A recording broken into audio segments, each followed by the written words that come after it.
Cittadella, con le sue splendide mura medievali, punta a diventare patrimonio UNESCO, patrimonio dell'umanità.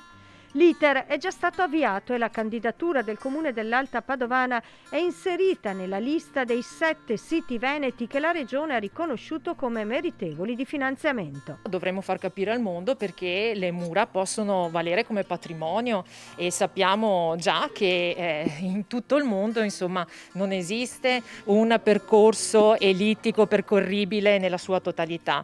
Quindi bisognerà puntare su questi elementi, ma bisognerà saperlo fare nel modo più accurato possibile, chiaramente, perché ci sono anche altri paesi che concorrono a questo titolo. Ma Cittadella ha delle ottime carte da giocarsi, un patrimonio unico, appunto le mura completamente ristrutturate, un intervento costato quasi 20 milioni di euro e durato 20 anni. Sono il nostro patrimonio, hanno compiuto 800 anni appunto nel 2020, però attorno alle mura bisogna costruire tanto, bisogna costruire quello che è l'aspetto culturale, quindi l'aspetto museale, l'aspetto culturale con gli eventi, il teatro sociale, un museo d'arte contemporanea, cioè tutte quelle cose che possono permettere alle persone di venire sia a visitare le nostre mura, ma poi trovare tanto e tanto altro. E poi questo servirà anche ai comuni vicini, perché è chiaro che quando qualcuno viene a visitare a Cittadella, poi logicamente andrà a visitare tutte le altre bellezze che ci sono nel nostro territorio, e il Veneto ne è pieno. Entro maggio Cittadella, così come le altre realtà venete che puntano ad ottenere il prestigioso riconoscimento, dovrà presentare